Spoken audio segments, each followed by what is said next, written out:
Exodus chapter 28. Mga damit ng mga priest. Ipatawag mo ang kapatid mong si Aaron at ang mga anak niyang sina Nadab, Abihu, Eleazar at Itamar. Ibukod mo sila para mag-serve sa akin bilang mga priest. Magpagawa ka para kay Aaron ng mga damit na maganda at marangal na nababagay sa banal niyang gawain. Ipatawag mo lahat ng workers na binigyan ko ng abilidad. Sila ang gagawa ng mga damit na isusuot ni Aaron para makonsecrate siya bilang high priest na magsaserve sa akin. Sabihan mo ang mga workers na gumawa ng breastpiece, ephod, robe, mahabang panloob na damit, turban at sash. Gagawa sila ng damit para sa kapatid mong si Aaron at sa mga anak niya para makapag-serve sila sa akin bilang mga priest. Ang mga workers ay gagamit ng sinulid na gold, blue, purple at red at makinis na telang linen. Ang ephod.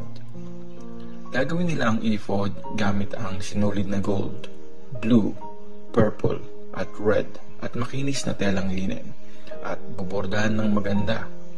Dapat meron itong malapad na strap sa magkabilang balikat para pagdugtungin ang harap at likod ng damit. Ikakabit nila sa ephod ang isang tinahing sinturon na gawa sa gold, mga sinulid na blue, purple at red at makinis na telang linen. Kumuha ka ng 2 onyx stone. Iukit mo roon ang pangalan ng 12 na anak ni Jacob ayon sa pagkasunod-sunod ng kapanganakan nila. Tig-6 na pangalan kada bato. Kung paano nag-uukit ang gumagawa ng alahas na pantatak, ganun mo rin iuukit sa bato ang mga pangalan ng mga anak ni Jacob. Ilalagay mo ang mga bato sa lalagyan ng gold. Tapos, ikakabit mo ang mga bato sa 2 strap ng ephod para i-represent ang 12 tribes ng Israel. Sa ganitong paraan, dadalhin ni Aaron sa mga balikad niya ang mga pangalan nila para lagi silang maaalala ni Lord. Gumawa ka rin ng mga lalagyan ng ginto at 2 kadena na gawa sa purong ginto at pinilipit na parang lubid. Ikakabit mo ang mga ito sa mga lalagyan ng ginto. Ang breastpiece. Gumawa ka rin ng breastpiece na gagamitin ng high priest para malaman ang kalooban ng Diyos. Tulad ng pagkaagawa sa ephod, gawin mo ng mahusay ang breastpiece gamit ang gold, mga sinulid na blue, purple at red at makinis na telang linen. Square ang breastpiece na tiniklop ng doble, 9 inches ang length at 9 inches ang width. Lagyan mo ang breastpiece ng 4 na rows ng mga mamahaling bato. Maglagay ka ng ruby, topaz at garnet sa first row, emerald, sapphire at diamond sa second row, turquoise, agate at amethyst sa third row, beryl, carnelian at jasper sa fourth row. Dapat nakalagay ang mga ito sa lalagyan ng gold. Sa bawat bato, dapat may nakaukit na pangalan ng isa sa 12 na anak ni Jacob. Sa ganitong paraan, re-represent ng 12 na bato ang 12 tribes ng Israel. Para sa breastpiece, gumawa ka ng pinilipit na kadena na yari sa purong ginto. Gumawa ka ng 2 gintong singsing at ikapit mo ang mga ito sa mga sulok sa taas ng breastpiece. Tapos, ikapit mo ang 2 gintong kadena sa 2 singsing na nasa mga sulok ng breastpiece. Ikabit mo naman ang 2 dulo ng kadena sa 2 lalagyan ng ginto sa harapan ng mga strap na nasa balikat ng ephod. Gumawa ka pa ng 2 gintong singsing at ilagay mo ang mga ito sa magkabilang sulok sa ibaba ng breastpiece sa panloob na gilid kasunod ng ephod. Gumawa ka uli ng 2 gintong singsing at ikabit mo ang mga ito sa ibaba ng 2 straps ng ephod, malapit sa dugtungan sa taas ng sinturon. Itali mo ang mga singsing ng breastpiece sa mga singsing ng ephod gamit ang blue na lubid Sa ganung paraan, nakalagay ang breastpiece sa taas ng sinturon at hindi ito matatanggal sa ephod. Kaya sa tuwing papasok si Aaron sa holy place, suot niya ang breastpiece ng pagpapasya at kanyang dala sa tapat ng puso niya ang mga pangalan ng mga anak ni Jacob para lagi ko silang maaalala, ako si Lord. Ilagay mo sa breastpiece ang Urim at Tumim sa may puso ni Aaron para daladala niya ang mga ito paghaharap siya sa akin. Kaya palaging dala ni Aaron sa puso niya ang pagpapasya sa harapan ko para sa mga Israelites. Ako si Lord. Mga iba pang damit ng priest. Dapat gawa sa sinulid na blue ang robe na nasa ilalim ng ephod. May butas ito na susuotan ng ulo. Lalagyan ng tupi ang butas at tatahiin ang palibot nito para di mapunit. Sa laylayan ng robe, maglagay ka ng mga palawit na mukhang prutas na pomegranates na blue, purple at red at na mga gintong bells. Dapat alternate ang pagkakalagay ng mga palawit na mukhang prutas na pomegranates at na mga gintong bells sa palibot ng laylayan ng robe. Isusuot ni Aaron ang robe pag magsiserve siya bilang priest. Maririnig ang pagtunog ng mga bells tuwing papasok at lalabas siya ng holy place. Sa aking harapan para di siya mamatay, ako si Lord. Gumawa ka rin ng decoration na yari sa purong ginto at iukit mo doon ang mga salitang dedicated para kay Lord. Ikabit mo ang decoration sa harap ng turban gamit ang blue na tali. Isusot yon ni Aaron sa noo niya para siya ang magpasan ng mga pagkukulang ng mga Israelites sa lahat ng handog nila para sa akin. Dahil dito, tatanggapin ko ang mga handog nila. Magtahi ka ng mahabang damit na panloob ni Aaron at turban gamit ang magandang telang linen. Gumawa ka rin ng panali sa bewang na may magagandang borda. Gumawa ka rin ng mga magaganda at mararangal na mahabang damit na panloob, panali sa bewang at turban para sa mga anak ni Aaron. Isuot mo kina Aaron at sa mga anak niya ang mga damit na ito. Tapos, i-anoint mo sila, i-ordain at i-dedicate para makapag-serve sila sa akin bilang mga priest.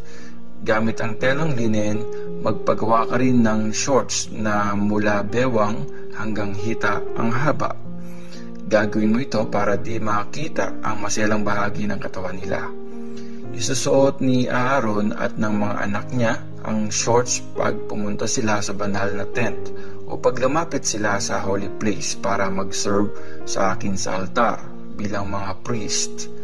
Gagawin nila ito para di makita ang maselang bahagi ng kanilang katawan at nang di sila magkasala at mamatay.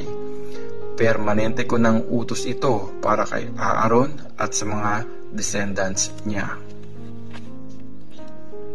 Exodus chapter 29. Ang dedication ni Aaron at ng mga anak niya bilang mga pari. Sinabi ni Lord kay Moses, ito ang gagawin mo pag dinedicate mong priest si Aaron at ang mga anak niyang lalaki. Kumuha ka ng isang batang toro at 2 lalaking tupa na walang kahit anong kapintasan. Kumuha ka rin ng tinapay na walang pampaalsa, tinapay na pinahiran ng olive oil na wala ring pampaalsa, at wafer na walang pampaalsa na pinahiran ng langis. Ilagay mo ang lahat ng ito sa isang basket at i-offer mo sa akin kasama ng toro at ng 2 lalaking tupa. Dalhin mo si Aaron at ang mga anak niyang lalaki sa entrance ng banal na tent at paliguan mo sila ayon sa ritual. Then, isuot mo kay Aaron ang mahabang panloob na damit ng priest, ang robe ng ephod, ang mismong ephod at ang breastpiece. Tapos, saka mo isuot ang tinahing belt. Ilagay mo ang turban sa ulo niya at ikabit mo sa tela ang korona kung saan nakaukit ang dedicated para kay Lord. Tapos, kunin mo ang anointing oil. Ibuhos mo yon sa ulo niya para i-dedicate siya. After nito, i-dedicate mo rin ang mga anak niyang lalaki. Isuot mo ang mahabang panloob na damit at itali mo ang sash sa bewang nila. Lagyan mo sila ng turban sa ulo. Sa ganitong paraan mo i-ordain si Aaron at ang mga anak niyang lalaki.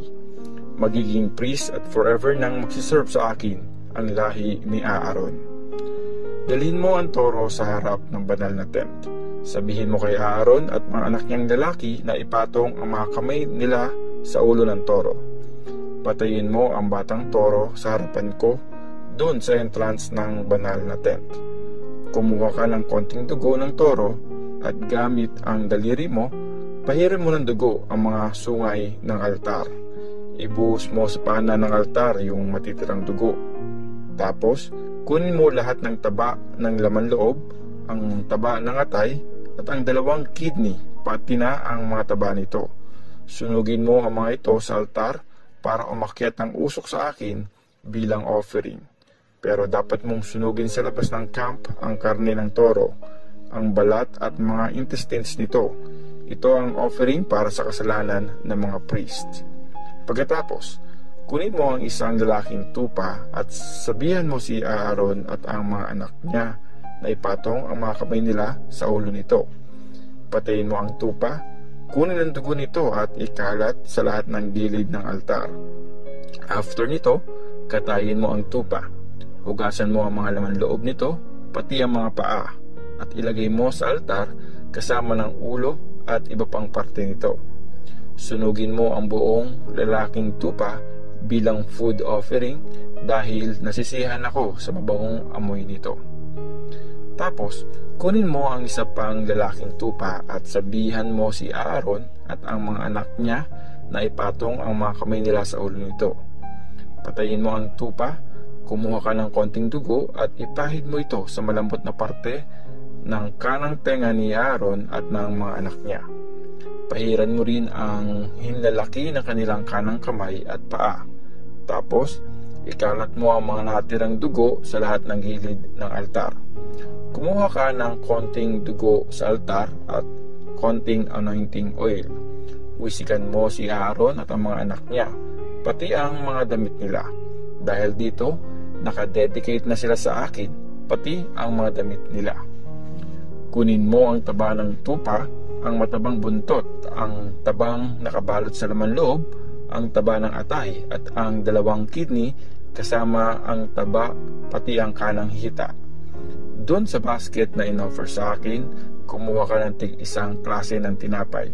Isang tinapay na may olive oil, isang tinapay na walang olive oil, at isang wafer na walang pampalsa. Ipahawak mo ang mga tinapay na ito kina Aaron at sa mga anak niya, at itataas nila ang mga ito para i-dedicate sa akin bilang handog na tinataas kay Lord. Tapos, kunin mo ang mga ito sa kanila at sunugin sa altar, sa ibabaw ng handog na susunugin. Nasisiyahan ako sa mabangong amoy nito. Kunin mo ang parteng dibdib ng tupa at i-dedicate mo ito sa akin bilang handog na tinataas kay Lord. Sa iyo mapupunta ang bahaging ito. I-offer mo bilang handog na tinataas ang dibdib at ang hita ng tupa para kay Aaron at sa mga anak niya. Hindi magbabago ang batas na ito. Hindi mag-offer sa akin ng mga Israelites ng handog pangkapayapaan. Laging mapupunta sa mga priest ang dibdib at hita ng mga hayop. Pag namatay si Aaron, ibibigay sa mga anak niya ang mga banal niyang damit. Gagamitin nila ito pag i-ordain sila. 7 araw itong isusuot ng pagpapalit kay Aaron pagpasok nito para mag-serve sa holy place. Kunin mo ang karne ng tupa na ginamit sa dedication ni Aaron at ng mga anak niya. Pakuluan mo ito sa isang holy place. Tapos, kakainin ni Aaron at ng mga anak niya ang karne at ang natirang tinapay sa basket na nasa entrance ng banal na tent. Kakainin nila ang hinandog para sa ritual ng pagpapatawad nung inordain sila. Mga priest lang ang pwedeng kumain nito kasi nakadedicate na ito sa akin. At kung may matirang karne at tinapay, dapat itong sunugin kinaumagahan. Bawal ito kainin kasi nakadedicate na sa akin ang mga pagkain ito. Sundin mo lahat ng utos ko sa iyo sa pag-ordain kay Aaron at sa mga anak niya. 7 araw mo itong gagawin. Mag-offer ka ng isang lalaking baka bawat araw para sa pagpapatawad ng kasalanan. Tapos, buhusan mo ng langis ang altar para maging banal ito. Gawin mo ito ng 7 araw. After nito, magiging banal ang altar at kahit anong mapadikit dito. Ang araw-araw na paghahandog. Ito ang araw-araw na ihahandog mo sa altar. Kumuha ka ng 2 tupa na parehong tig-1 taon ang edad. Mag-sacrifice ka ng isa sa umaga at isa sa gabi. Samahan mo ng pinakapinong harina, hinalo sa 1 litrong langis ang i-offer mo sa umaga. Mag-offer ka rin ng 1 litrong alak. Ganon din ang gawin mo sa gabi. Samahan mo ng handog ng putil at inumin ang ihahandog mo upang maging mabango para sa akin. Forever mo na itong gagawin. Mag-offer kayo sa harapan ko sa entrance ng banal na tent. Doon ako makikipag-meet at makipag-usap sa inyo. Imimit ko sa lugar na yon ang mga Israelites at magiging banal ang lugar na yon dahil sa presence ko.